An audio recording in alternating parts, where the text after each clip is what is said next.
7 तारीख को निधि जी हैं जिनके द्वारा अपने पिताजी की गुमशुदगी दर्ज कराई गई थी और इस दौरान गुमशुदगी की जांच में कुछ संदिग्ध चीजें प्रकाश में आई इन्वेस्टिगेशन में, तो उसके बाद उस गुमशुदगी को अपहरण में तरमीम कर दिया गया। चूंकि जो गुमशुदा थे श्री श्यामलाल जी, वो 80 साल के करीब थे और वो मोटरसाइकिल पर गए थे। उनकी मोटरसाइकिल लावारिस हालत में मिली, जिस पर उनकी नंबर प्लेट भी वहां से हटी हुई थी। इन सबको देखते हुए स्पेशल टीम का गठन करके उनकी तलाश में लगाया गया। जो भी नंबर से विक्टिम के साथ जुड़े हुए थे या अन्य लोग उनके संपर्क में थे, उनके बारे में छानबीन की गई। तो इसमें 2 लोग संदिग्ध प्रकाश में आए, जिसमें एक अजय करके और एक धनराज करके 2 नाम इस पर आए थे, जो लगातार टच में थे, किसी न किसी अन्य नंबरों के माध्यम से टच में थे। और उसमें एक महिला गीता का भी नाम आया और उनके पति हिमांशु का भी नाम आया। जब 2 लोग को, ये चारों लोग मौके से मतलब यहाँ से फरार थे, जब 2 लोग को इसमें हिरासत में लेकर पूछताछ की गई, अजय और धनराज को, तो इनके द्वारा बताया गया कि वो गीता के रिश्तेदार हैं और उनके कहने पर वो 3 तारीख को यहाँ पर आए थे, जिसमें 2 तारीख को उनके गीता और हिमांशु द्वारा उनकी हत्या कर दी गई थी और उसकी जो लाश थी वो टुकड़ों में काट कर रखी थी, जिसको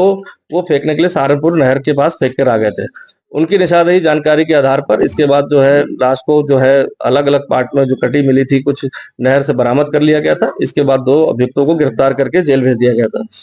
इसके बाद हमारी पुलिस टीम लगातार गीता और हिमांशु, जो उसके प्राइम मास्टरमाइंड थे, इनकी तलाश की जा रही थी। कल इनको रात्रि में अमृतसर से जो है वहां से इनको हिरासत में लिया गया और पूछताछ के बाद इनको थाने जब लाया गया यहाँ पर, समझ घटनाक्रम का पता चला कि जो गीता थी और उसका हस्बैंड जो है हिमांशु, जो एमबीबीएस का 4th ईयर का स्टूडेंट भी था, इसके बाद उनको पैसे की जरूरत थी, फीस भरने के लिए भी थी, साथ ही साथ अन्य खर्चों के लिए भी थी। और पूर्व में भी वो कहीं ना कहीं किसी न किसी बहाने, जो इसमें अभियुक्ता गीता है उसके द्वारा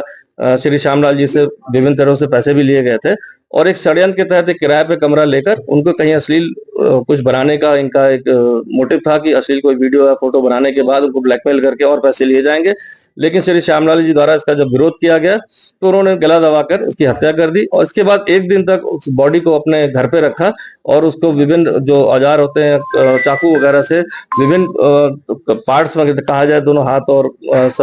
धड़ को अलग करके और उसको पैक करके जो है अपने रिश्तेदारों के माध्यम से नदी में फेंक दिया गया। इनकी गिरफ्तारी उपरांत इसका मोटिव भी क्लियर हो गया और साथ ही साथ पैसों के लिए ब्लैकमेल करके ये हत्या करने का षड्यंत्र रचा गया था, जिसमें 2 अभियुक्त पहले गिरफ्तार हुए थे। 2 मेन प्राइम अभियुक्त जो है कल गिरफ्तार कर लिए गए। आज इनको माननीय न्यायालय में पेश किया जा रहा है।